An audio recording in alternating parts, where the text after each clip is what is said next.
Okay, Carla, recording has started and the floor is yours whenever you're ready to begin. Okay, thanks so much, Russ. I appreciate it. Likewise. Hello, and welcome to FGDLA's Government Learning Technology Symposium Series. I'm Carla Lane, FGDLA's Vice President for the Higher Education Sector and the moderator for today's webinar. FGDLA is a nonprofit professional association formed to promote the development and the application of distance learning in the federal government. We actively foster collaboration and understanding among those involved in leveraging technology and instructional media in support of the education and training needs of the federal government. Our membership is derived primarily from individuals employed by the agencies within the federal government. We invite you to join with us in this exciting field. And as I said earlier, our web address is fgdla.us. We have some exciting upcoming events. On March 8th, we will hold a membership meeting for all of our members. I think there are around 600 of you now, and those who are interested in FGDLA's mission and our activities. So it's an open meeting, anyone can attend. On April 19th, special one coming up, the Peace Corps' Jeff Katersky and Enterprise Knowledge's Zach Wall and Rebecca Wyatt, those are three handful names, will discuss the expanding nexus between distance learning and knowledge management. On May 17th, Dr. Lance Ford from Zoom Video Communications will highlight the amazing things that you can do for training and education using conferencing tools. We have a number of other topics in the works, including OPM, ChatGPT, who's been working with Turnitin. It's an interesting combination. We're hoping to have both on at the same time. And we'll look at online diversity inclusivity. How do you actually accomplish that in an online environment? So stay tuned. I think we're on to some interesting things. We have a number of other things that we're proud to do. One of them is that Zoom is one of our best and most recent sponsors. We really appreciate the work that they do for us. We'd like to thank Zoom and Russ Colbert for sponsoring today's workshop. They are the best partner that we could have. Thank you so much, Russ. Would you like to say something? Carla, thank you, and you're welcome from my standpoint, and it's a great pleasure to serve the federal government, the LA. Thanks. You know, we're so lucky to have you. Thank you so much, Russ. So moving on, our highly talented speaker today is Dawn Mahoney. She is the head of Learning in the White Space, LLC. As with many instructional designers, Dawn has worked with a multitude of clients, and she has done it all. We had a discussion the other day. I mean, it was just amazing what wonderful life that she has had and what she's contributed to our field. Her topic is about job aids and performance support, learning content crafted as tools to help people succeed on the job. Dawn, we're so happy you could develop this webinar for FGDLA. Welcome, and thank you for being with us today. The floor is yours. Thank you so much, and thank you for having me. I think that was a kind way of saying, Dawn, you're old and you've been doing work in this field a really long time, but that would be accurate. I started back in the day as a system and mainframe trainer, you know, in the days before we carried laptops with us and we used overhead projectors. And I was telling a coworker today that it was kind of a little bit like shadow puppets at times, because we wouldn't get the updates to the mainframe in time to see things before we would go to clients, or be in a giant ballroom in a hotel with hundreds of people. So we'd, you know, kind of show what it might look like when the system was real. So I've been around the block, as the saying goes, and I appreciate the time to talk about one of my favorite topics today, which is performance support tools and job aids. All my entire career, I've done them and call them cheat sheets. But a little bit about you, in that I would like you to engage with me in the chat window. I do have it open on my large screen, so if you see me looking over, that's why. And I'll also try to keep track of if you have any of your Zoom reactions on for whatever reason. If you hear me rustling a few papers, it's because I have a few notes for myself. But mostly it's all about you. So if your questions aren't getting answered, Russ and Carla have been empowered to stop me and go with the flow. And I'll also trust all of you to decide, or the two of you to decide, whether save it till the end because I am planning to have a little Q&A time at the end, or if it makes sense to stop me right in the moment and address. So we'll go from there. So I have entitled this Performance Support-a-Palooza. And I'm going to start with a chat poll in just a moment. Not a poll, but I'd just like you to weigh in. Hopefully a few more people will join us, because the more ideas you get from your fellow attendees, the better we all are and smarter together. So I would like you to type into the chat pod what you think performance support is. What the heck is it? Give you a moment to do that. EPSS. All right. Do you mind, for the people in the back, typing out what EPSS stands for while you're at it, please, Jolly? And what else do we have? Anybody? I see Erica is here. She's already heard all this, so that's lovely of you to join, Erica. Nobody has any other answers? Okay, guidance for improvement. Great. What else? What else? Bring it, bring it. Suppose we're multitasking maybe a little bit in the background. That happens at times. One or two more ideas. What in your daily life, maybe not even your work life, might be performance support? Yep, how to support students. Yep, electronic performance support system. Thank you. CRM tools to help managers. Boy, that's a wide open field too, isn't it, Russ? CRM. It is. It is, That's definitely. like a whole other world. And there's usually, we use about this much, like PowerPoint, and it has so much guidance if we could learn how to use the tools. Did you want to add something else to that? No, Dawn, just a quick thought. Great. All right. So you use performance support tools every single day in your life, whether you ever thought about that or not. And I'm going to show you a couple examples here to get us moving. So what are these? What are these? Things to eat. Things to eat. Good old-fashioned handwritten recipe cards are job aids and performance support tools. This is a piece of royalty-free art that I picked up to use in this slide, but the handwriting looks so much like my Aunt Beatty's handwriting that I just love using it. And she actually did write me a recipe for her sheet chocolate cake. So I always like to show this. And when I started doing this talk a few years ago with Matt Pierce from TechSmith, he pointed out that maybe our handwritten recipe cards aren't the best performance support tool. They maybe aren't the best job aid. There are probably better tools in 2023, but we hold on to them and we cherish them because of the handwriting. And some recipes, cooking wise, you probably don't need to be so exact. But I don't know about you, but I have recipes from my grandma where pinches and handfuls of things are measurement, which with baking doesn't always work the best. But there are some performance support tools. My personal definition, so you can quote me, is there are tools that help people succeed. Go ahead, chat to me some other performance support tools in your daily life. Excuse me, besides recipe cards.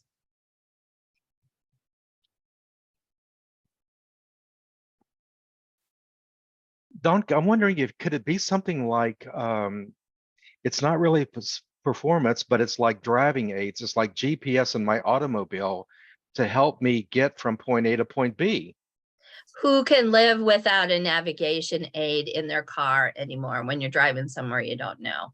I live by the Google map. Internet lookup, yes, Carla. So anything from Google to, if you're using another browser, your preference there as well. Quick fact, guys, absolutely, Erica. YouTube, I can't live without YouTube either. I had to fix something in my computer the other day. YouTube was the answer. I was helping my dad to figure out how to clean their dishwasher recently because there was an odor. My first thing was to go to YouTube and show him how he could just follow this because he's hard of hearing. And so he could watch what the guy was doing on the YouTube. It was a great learning lesson for him with that. Micro learning, of course, absolutely. Quick back guys, closed captioning. It's a huge one that we negate the ability that it empowers in us and others with closed captioning. So keep typing your ideas in because they matter. Picture captioning, sure. Plain old paper maps, you know, the ones that you can never fold up back the way you took them out of the package, still a performance support tool. Instructions for how to assemble something from the store, let's just say IKEA this time, but it might be from somewhere else. Those are performance support tools. They matter. Mind mapping, yep, absolutely. So we use them every day. And the reason I'm spending the time talking about that, and then we'll guide you back to the words on the slide, are tools that help people succeed, because at the end of the day, that's what our job is. So if we aren't building things that are easily accessible by people, then we have some more work to do. And we'll talk a little bit more about that as I go forward. My quick note after all these years in doing training and development is that two things I know. People will make their own job aids or performance support tools. Have you ever walked around the office? For those of you that are still working in an office, it might still be true. Those Post-it notes that people have around them. I worked in call centers. Post-it notes were a way of life. So these Post-it notes are a huge guide to what we probably need to capture and encapsulate in some sort of reference guide, online lookup tool, etc. The people will tell you what they most need access to by noticing the Post-it notes, but also a robust conversation with them about their needs is also a great idea too. And I worked in senior housing for several years, and our employees were not supposed to be on their cell phones, but we had people with English second language. We had people who really only had a couple words of English. We had residents with hearing loss and cognition loss, all those things. And our staff were working with them, and they weren't supposed to be on their phones, but sometimes they needed to know how to do things. So we would often find things they had made themselves in the areas where supplies are stocked, or notification on how to watch Mrs. So-and-so and Mr. XYZ's clothes were different.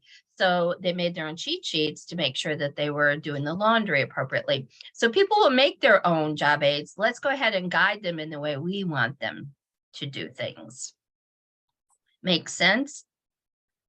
Carla added a list of links. Yeah, I'm big on that. And then let's not make the list too long without breaking it into chunks with navigational aids.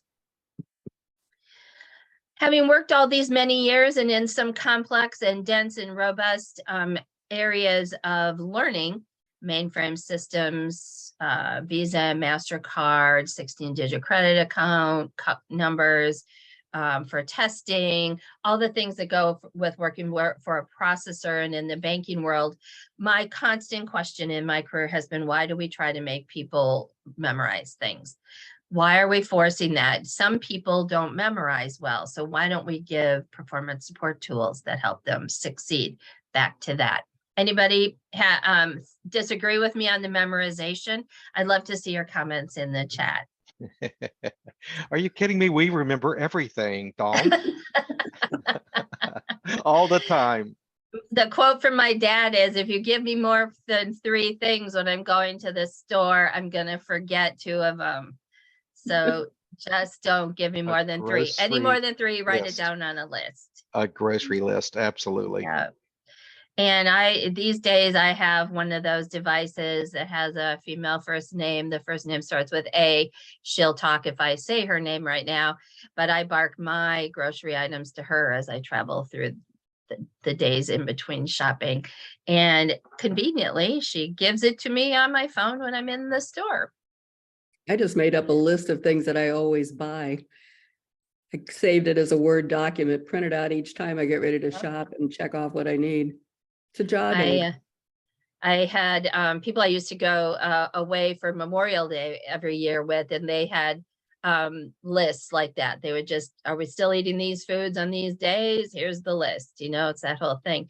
But the good way of keeping this grocery list this way is it remembers what I purchased, so I can just pull it back from the purchase, the checklist. I can just uncheck it and it moves it back to the list. So you might want to check that out, Carla.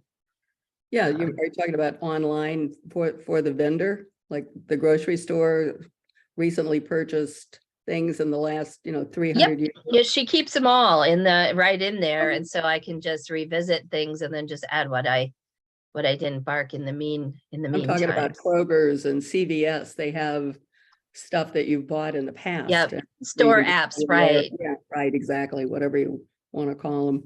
Right. So, I haven't gotten that specific because I go different places, Target, Aldi, so I do it that way, but it's the same idea. Sure.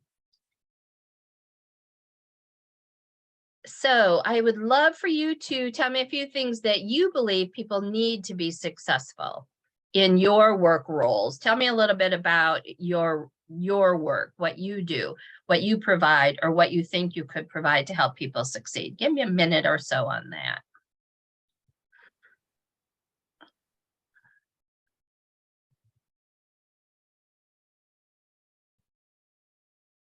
And Dawn, I've promoted, just so you know, I promoted Erica Jacobs to a panelist Great. because so she can interact with us a little more.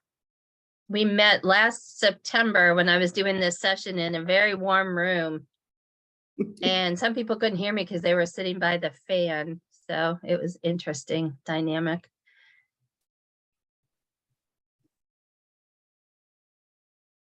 Links again. Yep. Links work. Some others, Jolly, David, Molly, Halima. I hope I said that okay.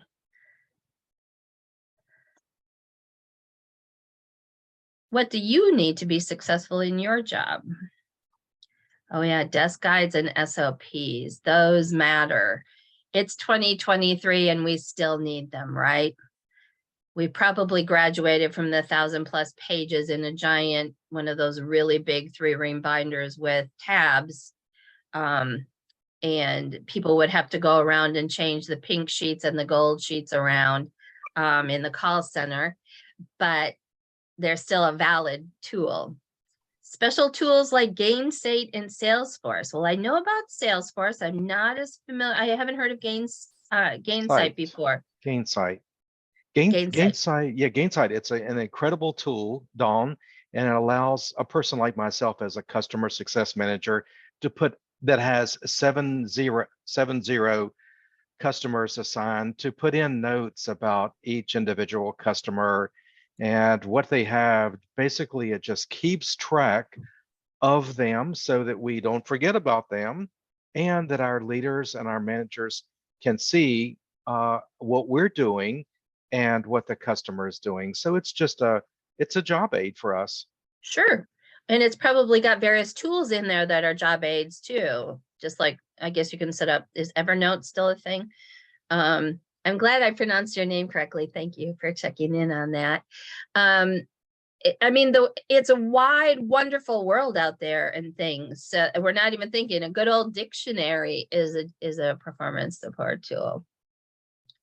WalkMe, that tool that's that you can program to be a guide on the side, kind of like how Microsoft used to have when we were learning how to do things in Microsoft. You could have where it was a tell me, show me, do it environment. That's still very prevalent.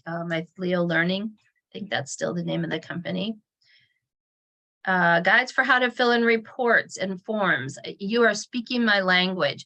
Why should we have people guess when we can give them a tool or guidance on the form so they can do it correctly the first time? It makes so much sense, right?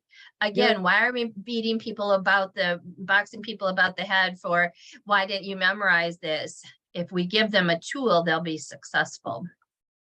That sounds a lot, Carla. It sounds a lot like our speaker from the Internal Revenue Service and micro learning about forms Mhm. and the small creation of the videos that he and they have made, which trains employees to fill out specific forms, which the IRS has quite a few. Ah, yes, and it's getting to be that time again, everybody, for the Ouch. IRS forms, etc. I know. I'm not going to think about it till after the conference that starts on Sunday.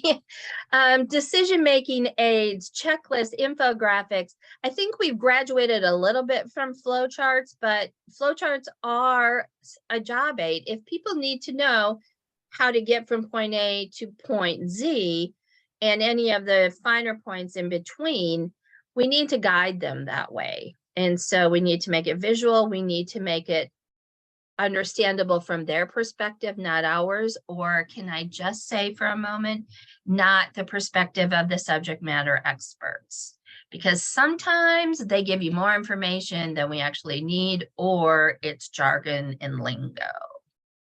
That's my 2 cents. Mhm. Erica, did you have something you wanted to add?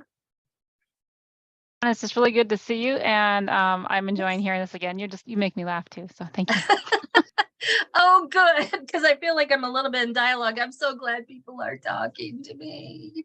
So good, so good. Stay on microphone or come back. So I just trying to keep, reminding you of what we're doing. When you're at the point of thinking about, we should probably update our materials because they're in certain number of years old, and it's the reference guide where documentation went to die and nobody's bothered to update it. You should be asking the questions, going around and seeing the proverbial post-it notes and talking to people and ask them, what do they need to close the gaps in their understanding? Get a priority together on what's the most important, what are the things they do most often, and work down the list. Everything doesn't need its own reference guide, but let's in reference manual or dictionary or glossary or appendix, have it make sense, because of course we want to prioritize what's going to be the most commonly used. Then we need a separate kind, or the thing in the back of the book, so to speak, for those we do it once a year things. We for sure need job aids for those, because we're not going to try to memorize it. It's too hard. Recency doesn't apply. And maybe it's longer than a year till we do it. So hopefully that's resonating with some of you. Games can be, and mnemonics can be job aids and performance support tools too. So be thinking about how you can build sequences with things, because our brains like to make sequences. Our brains like to take, I already know this information, and now I'm going to grab this little piece of information that's new onto stuff I already know. It's kind of like when you're learning a new language. You're going to translate it in your brain from unknown to what I know until you become fluent in it. And it's the same with this other stuff as well. All right, so a few tips on being successful yourself when you're doing this. And the first thing I will talk about is make building job aids or performance support tools, the broader category maybe is performance support tools, part of the overall learning design plan. So don't get a surprise that a month from launch on a new software system and people are fumbling and bumbling and not able to manage through the content, and they're screwing up and messing up things and customers are mad. Let's just know from the outset that we're probably building an evergreen set of performance support tools, whatever that looks like. Not an afterthought. And the next tip I'll give is it's the way learners are supported so they can do their work successfully. But in addition to that, we're going to add some things like how we're going to coach them, and a coaching matrix, and coaching, whether supervisors, managers, whatever, sales figures, whatever it is. But coaching tools should be built to honor and respect the training that people got in the learning tools they're using, etc. It should be an ecosystem. Ask the questions early when you're building this on how performance metrics might be updated instead of sticking with the annual review in insert name of system here and nothing ever changes. We're asking people to do new things, so we should be coaching and honoring them and incentivizing them to do them well by also changing our system. Can you tell I used to work in HR as well? An observation and evaluation is built in. And if I have my druthers, everybody that does job coaching, whether it's peer-to-peer, supervisor to employ, however people are observed, and should be doing it, catching people doing things right, by the way. Again, tools to make people, help people be successful. I think if people are going to be observed in their work, then observation sheet should be built. An observation tool should be built with all of this in mind as well. Don't leave it to chance. Back to a few slides ago where I said people will do it themselves. How about if we control the conversation and make it successful for everybody? Sure, it's more work up front, but it won't be down the road. You know, Dawn, we always talk about instructional design building in an evaluation at the same time that you're building the course. So not separate, same, right? Yeah, it's separate, but then what you're doing here can contribute to the formative evaluation of a course. And so that you do, it would be an important thing to do, not just because it's useful, but because you really do need it to tell you whether the course that you've designed is working or not. How can you evaluate it if the metrics from, you know, a whole other genre, whatever, topic or whatever, it may not be the best evaluation. Sure, you probably have those standard questions and items you keep in your eval that are kind of your basis for tracking across time, but surely you need more information, especially when something's new and different for people. We should really be asking questions that help us improve so they can improve. So what needs to change or be updated in the learning content, right? Care about the observer, supporting the observer, because that's something that we seldom do. Right. And people always malign to the point of evaluations. I could do another session on that. Malign level 1, what are sometimes referred to as level 1 evals or whatever some people call them, smiley sheets. They're very important, and I think their best and most important role is when we're introducing a new system or a new set of procedures. Instead of asking, did you like it, and those kinds of questions, and I'm saying that a little bit tongue-in-cheek in there, but we should be asking, was it easy to find what you needed? Yes or no? If you struggled, please explain what was a barrier to your being successful. Were you able to log in easily? Did you get what you needed in a timely fashion? Because all of that feedback to us and our people mean that we can make them successful in the moment, but our goal is to keep people successful, right? So using that level 1 for all those things matter. They truly, truly matter. I didn't mean to jump on you, Carla. Did you have more? No, that was it. Thank you. Sure.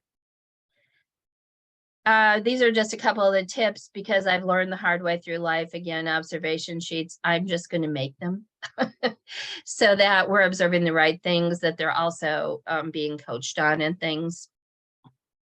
Oh yeah, update to job descriptions. If we're adding new skills, we probably might need to look at the job description and make sure what we're asking people to do is actually still aligned with the job. Just a side note. Tip number 3, in every tool, it should be clean, clear, and obvious, and routinely reviewed and updated. Who to contact for what, if, for what, by category, and when. So if you're old enough to remember when computer things were new, we always had contact webmaster, always appeared somewhere on slides or in learning management system courses, whatever. So we have newer and updated ways of doing those things. We probably don't call them webmasters anymore, but if it's an IT problem, I would like to know I'm calling IT for these types of things. If it's a content issue, I would like to know, who do I contact to have something updated, because things stale dates or it errors out and that sort of thing. And maybe IT isn't responsible for fixing links that don't work. Maybe that fits in the instructional design and learning team. Maybe it fits with the subject matter experts. So that also needs to be an evergreen set of content. I like to blame everything on IT. As do we all. But it isn't always their fault. I've learned the hard Sure way. it is. Sure it is. Be If fair, it's not always IT, good. then it's comms fault, right? Right, exactly. Yeah, and every organization has its version of this. I don't care what anybody says. Sometimes they're lovely people, and sometimes you wish they were lovelier. I remember the day when the people I knew and used to go spend social time with, suddenly they're in the same building and the same workstations, but they work for a large company that you've heard of. And they were our IT people. And back in the day, if you needed such things as a cord for my printer, you could walk to their desk and hang out for a minute and see how everybody's doing and walk away with your printer cord. Suddenly that was not a thing anymore. There was all requisitioning and stuff. And they didn't give us a job aid, which made it all very difficult. Feedback is collecting feedback back to those evals. You always want to, especially with new systems and processes, et cetera, you want to build a feedback mechanism for people to give you, if it's not a formalized evaluation plan, some sort of feedback mechanism, because how can we get better? How can we fix what's broken? Frictionless and barrier-free. I kind of touched on this when I said in the level ones, make it easy to get to. We should be analyzing how many things we have to click through to get to what we need. My modus operandi, I think I'm saying that correctly, is the fewer the clicks, the better. I don't need to link and have 86 tabs open in my Chrome browser to get to the one thing I need, as an example in a visual metaphor. One click is ideal, 2 at the most. So download it, to download whatever the job aid. I run across so many where everything is totally online and everything is a Right. drop-down menu, or you open one thing and that closes everything else, and you open the next thing and it closes everything else. It is useless. It is totally useless. Just give me a piece right, that I can make print. it easy. Make Yeah. it easy, or think of another way. You know, I think that's the best way. We're trying to be more paperless in some of those things. So and maybe we need to include a few instructions if your system makes downloading complex or more complex than usual, and always put your new employee hat on and your new employee glasses on, so that you're seeing things with fresh eyes, or as fresh as you can be. Or ask people that are new to try it out, and they'll let you know what's working or not working. Are the buttons in a dumb place? Are the buttons poor accessibility so people can't even see them? Like, there's all these barriers we're putting up. We're making our own jobs hard. There's a reason distance learning gets bad rap, and some of it has to do with we didn't design it well. So something to keep in mind. For technology's sake. Pardon? I said so much of it is for technology's sake. Because Yeah. I can do it. It's like wipes on a video. I've got 400 wipes. Let me use them all in the same 1-minute video. Everything moves and flies and makes noise. Yeah, and it doesn't really help anything. And it's the same way with a lot of the drop-down menus and other things that just disappear. So the information, the content that you're trying to provide to people just disappears. Well, that's useful. So, well, and here's the bottom line. You've probably seen this on articles, online articles and things where it'll say TL:DR. It's too long, didn't read, too long, don't read. If we're making things that are TLDR, then we're probably losing the battle before we even begin. So does it need 4 paragraphs or 6 paragraphs of text when a visual might work? These are the things. Video, does it need a full, half-hour training video when you could just as easily send out a job aid that somebody could print, and save 25 minutes of on the Or job longer. paid time. Yeah, exactly. So it becomes so much more efficient, I think. I mean, I'm supporting everything you're saying, Dawn. I'm trying to I know keep you are, and I it love that. for you. So I'll be quiet now. No, don't be quiet. I love it. I'm so glad you're relating with me and that this is resonating. It is. I think I've said this a few times, consider it a renewable resource. Please don't make one and think that's the only one that ever needs to be, it's the Sistine Chapel, therefore venerated and think it should last forever. No, no, no. Put it on your calendar to check in with people. Put it on your calendar to check on it in 6 months or a year, whatever makes sense for the tool. I don't know if I have anything added on this one or not. I like to say when I'm working on tech-based, especially projects, that I'm putting the iteration path right into the design plan. So I'm not going to wait for the course to be on the LMS for 6 years and somebody is like, do we really need to keep this anymore? And nobody's using it, and you print the reports or somebody provides you the reports and nobody's clicked into it, like all the things, right? So iteration plan, just like evaluation plan, should start when you're building the design plan. An update for resources and textbooks and other literature that you're providing with the course. I mean, if your course is 7 years old and all the literature is 7 years old. Useful. Probably it needs some new resources, right? Data changes by the second these days. So I realize you probably can't specify in the education world new textbooks, hardcover that everybody carries in a heavy backpack. I don't know if that's real anymore. I just made that up. But so how can you augment the stuff, the fixed assets, so to speak, with more current information? Remove or replace. Every single one of us has a list of courses in the LMS that could probably go bye-bye today. Just saying. Few tips and tricks. First of all, it doesn't have to be fancy to be effective. Something new I like and I'm dabbling with is trying out that what do they call those speakers that have names and the first name starts with A and she talks to you. She'll play music for you. So I'm playing with that. I haven't actually built a client interaction with them yet, but I'm thinking about how I might use that.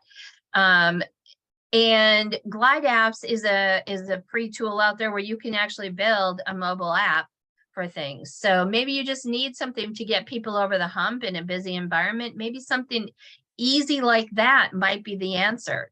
Glossaries will still always be something, they're not sexy, so to speak, but they work. Mm-hmm. One of my favorite things, I'm a very visual person, you probably figured that out already. I love subway and train maps, even though I mostly never leave my house. But like the subway maps, if you've ever been to New York City, or the underground, the tube map in London, where I've never been. Washington, D.C. Washington, D.C., exactly. Like they've just spent the time. Chicago, I do go there and I do ride the L. They have spent the time, they've been going through evolution over the past however many years. Now they're mostly straight line like this image I just created here, but they're color coded and they do what they can to make them as easy as possible to understand, even if you don't speak English as your first language. And so I think it's a great metaphor, besides it is a job aid and a performance support tool.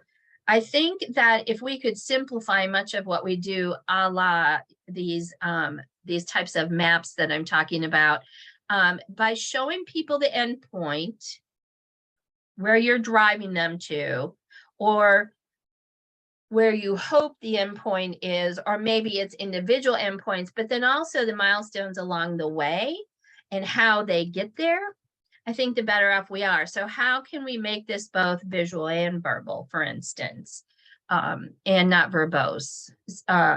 So just if you can always kind of think about, if this is a good metaphor for you, a subway map, or the map of how I looked up when I was building this course a while ago, I looked up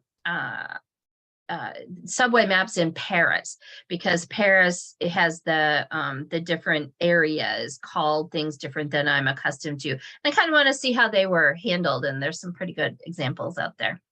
Hey, Dawn, in the Google. I was just going to say, we've got this subway m- slide on the screen right now, and it really does remind me, this is really amazing, I think. And I mentioned Washington, D.C. Erica will know this. President John F. Kennedy commissioned Dulles International Airport 61 or so years ago in 1962. And the subway, the metro, just a few weeks ago, finally opened up Washington, D.C. with the airport Oh. via the subway. It's the Silver Line, as you mentioned. It's a Uh, very long time in coming because it used to it be not easy to get is. out there. It was It is. expensive to get out there. Yes. Unless you got the Yeah. right bus, I found one time. But that used to be a difficult place to navigate. And I was there a few years ago and I was astounded how much easier it was. They used to have these people movers. Remember those? But you'd Mhm. go across the tarmacs instead of a Oh train. yeah, right. Those amphibious looking things. They look like they're on Star Trek or Star Wars or something. So true. Jolly added concept maps can be used as a cognitive learning strategy, and I totally agree. I think and it could be a whiteboarding strategy as well. I think we overwhelm people, our clients, whether they're our coworkers or whoever, when we're coming up with concepts and our initial design plans. I think we overwhelm them and try to dazzle them with too much information. I happen to think that tools like it's in the Google suite. It's a whiteboarding. I can't think of the name of it right now. Jamboard. Something like that that doesn't have a lot of bells and whistles helps us stay restrained in just being able to provide guidance like this. The Post-it notes, they're digital Post-it notes. And as mentioned. whiteboards, Don, you're right. And whiteboards have become so increasingly capable today. So a whiteboard can Yes. be a static board. It can be, I can share it with you. We can collaborate on the board in a meeting, or it can be persistent. So if we start developing a new rocket, and we should do that, then And we can make keep gazillions of working on it. dollars. And we can keep working on it because it's persistent and it's available to us. So whiteboards are Yeah. certainly have changed over the years. I mean, I have a whiteboard back here, an old-fashioned smelly marker one, because I love them. I think some of the whiteboarding tools out there are too complex. And so knowing your audience matters. I like Jamboard because it's simple. And I sometimes use PowerPoint for the same use. Because you can draw on this screen with Zoom, you can draw on this screen with other tools, and it works kind of the same way, and you can save your drawings. So kind of have subway maps and tube maps in your mind. And then guide them along the way. So the previous slide was about show them what the endpoint is, show them the steps and intermediate steps and how to get there, and help them out. I have a couple just further ideas, and then I'm going to take your questions. So hopefully you have them. Here's the Palooza. I made this change colors because I'm fancy like that. So be impressed, be very impressed. I'm kidding, totally kidding. We're impressed. SMS, that's good old text messages on our phones. Push notifications can be job aids. So if your people are, especially if your people are using company or organizations phones or tablets or something, you can certainly do that. I think most people that are making a salary for sure, etc., will not mind if you send them regular text messages to remind. Apps can do push notifications now, and it's a very simple, frictionless way of providing just in time, just in the moment. I need right now, I need to know how to do things. So don't forget, again, it doesn't have to be fancy to be effective. All of these apps are out here now that people are using every day in their everyday lives. My friend Jeff, by marriage, inherited a condo / apartment in Italy through his wife's family. And he is he has to be able to speak Italian. He is like into his third year of only missing a handful of days on his Duolingo learning Italian. And I've never done it, but I've been at his house when he gets nudged by Duolingo to go take his Italian lesson. Just by the number of advertisements on TV, streaming TV, stress reduction apps, meditation apps, sleep apps, exercise and weight loss apps, other types of behavior modification. They want us to use these things, not only nudge us when we have them installed, but they have TV advertising to the point. So be thinking about how we might do apps in our daily work. What would make things like lookup files, glossaries, appendixes, those infographics that were mentioned earlier, those types of things, if we could make them mobile enabled, it would be a fingertip reference guide. How easy is that? With push notifications. Go ahead. I was going to add too. You're there.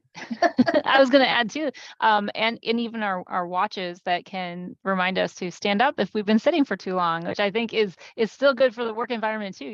That you're not becoming, just stationary. And I for sure need one of those. I almost bought an Apple Watch last night, but they didn't have what I want. Crazy, right? Fitbits do it. Drink your water apps, right? And they remind you of those things. Take your medication. I have aging parents, so we're starting to have those conversations. Same, right? It sounds same like idea. My daughter, she calls me and says, have you drank your water? Have you gone out for exercise? An I'm bad. app, the daughter app, huh? The daughter app. And it's doing this in your mind, right?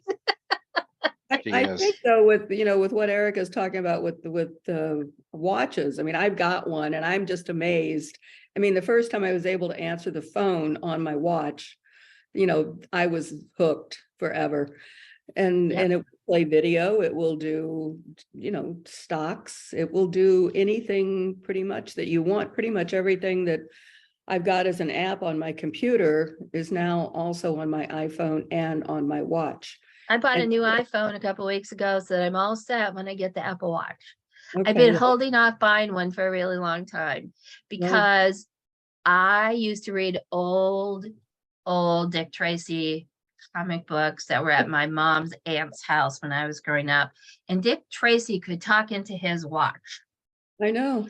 And so I only want the one with cellular because what's the point if it doesn't have that in my world? But also the emergency crash stuff and the fall detection, by having the phone version, you can call 911. So you're waiting for a cellular, an actual line that's on your phone, on your watch, not the one that's from your phone to your watch, because that's already available. Right. No, I've been just waiting till I could get that frictionless access.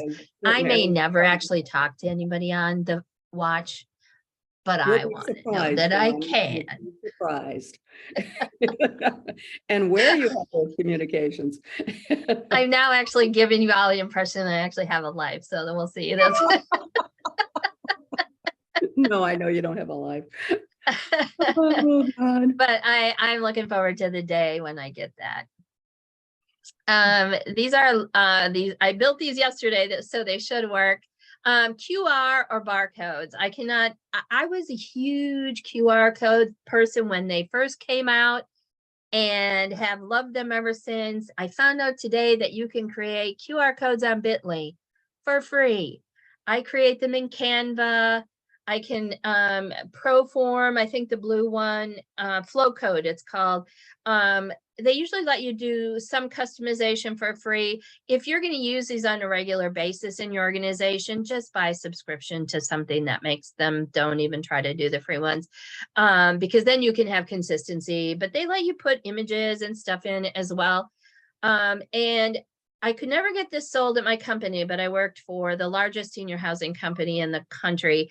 And I wanted us to, instead of pretending our employees didn't have their phones in their pockets, I wanted us to use QR codes in the storage areas where they were stocking and things had to be in a certain order, and with laundry. And I thought, how nice would it be to use QR codes? It pops up a either translation into Spanish or Latvian or Czechoslovakian and all these Eastern European languages that we had, or build video tutorials, brief ones, showing them how they're supposed to do something that doesn't need any audio narration or English to demonstrate. But aesthetically, I couldn't get that sold. Maybe they're doing it now. I've been gone a while. So do not negate the efficacy of these little Hummers. Can you use a barcode to get a free drink at the bar? I have not tried that, but I will say that that's a worthy pursuit for sure. It's a job aid. I probably just need it on our phone, right? Yeah. These little gizmos and gadgets are what so these are various company versions, and they might have actually changed look and feel a little bit. This is probably the G version is probably what I'll buy next, because I kind of am tied to all those infrastructure things anyway. But I have a couple that look very much like the second from the right. And the light is blue and green when you say her name and so forth.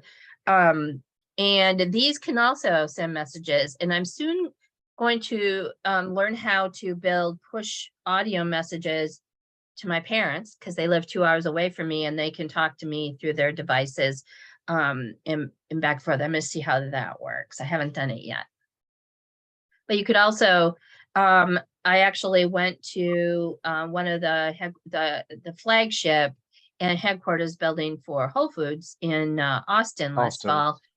And their big new fancy new building had these Alexa devices in various places. And I didn't get a chance to ask anybody what they're for, but there was one even in the bathroom. So I'm assuming you could order fresh toilet paper and hand towels if you needed to. Otherwise, why is it in the bathroom? But I think it also, they could send broadcast messages if there were a storm and that sort of thing. So they cost very little. And you could have them providing all kinds of information, audio style information for your people using them. I think the sky's the limit. I think this is just new and barely tapped market. Content curation, wikis, the things we've been using for a long time and maybe forgot about. Best practice sharing forums through Teams or SharePoint or whatever you're using in your environment. Your ecosystem probably has something, or you can have something, especially with new systems. People love to share when they made their own tips. It's also a great place to go and get updated information for your performance support tools going forward. Don't forget about these. Listly is still an excellent online resource for you to curate, and it's inexpensive for the paid version. I cannot stress strongly how much that I want to move even more quickly in my work into the augmented reality point of at the point of need in our work environment. I just see so much potential for this, like those QR codes that I raved about a few minutes ago.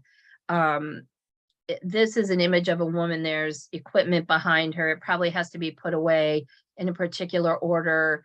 She could be wearing her HoloLens, checking inventory, whatever it is. I just see so much opportunity for us, instead of having to build giant simulated warehouse spaces to make sure that we're, showing people the real thing. We can actually build the environments and stay up to date with changes.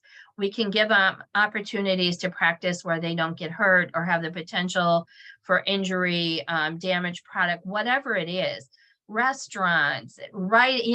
AR is here to stay, and we just need to start thinking about how it could be used. And it's becoming affordable now. Mr. Zuckerberg has dropped the price of the Meta devices, formerly known as Oculus Rift, down significantly now. So a barrier to entry, and it is significantly less expensive. So be thinking about how you can build circumstances. There's also Zapper AR and a Bundler AR. There are apps that you can put on your phone, where you can AR yourself right through your cell phone or other device, and you don't have to have fancy technology like what she's looking at on the HoloLens. But sometimes it's not a class, back to that, right? Simulation practice often is more effective because they get to make mistakes in a and solve challenges in a safe way. A word about video, and I built this link down here is the link to one in a series of courses I built for Wisconsin Public Instruction last year. They came to me wanting to do yet another of a long series of them, video stored on YouTube. And I said, well, we can do video, and I think we should do some video, but why don't we make it in the construct of a course where we can install or add performance support tools. And they had a need for some of that. I can add screen annotations. And so I used Camtasia to do them. Product from TechSmith, a very affordable product. If you don't know about it, I make no money from TechSmith, by the way. If you don't already love Snagit, you should buy Snagit and know how much you would love that. But so what I did is I built them, I built more robust edited video and then put them in Rise, Articulate Rise. And yeah, I'm seeing it with Storyline 360. Yep. And that's kind of what I did. So I put them in Rise. That way I could control, in quotes, you know, everything had the same look and feel, even though the guests were different and they were recorded on different days. Of course, I could build a wrapper for consistency. So this is just one, and feel free to help yourself. My friend Carlin, who I got to know pretty well through all of this, had this series of guests, and it was solving the problem during the pandemic times, even though we're not really out of it yet, on how they could coach special needs and special education students who were at home.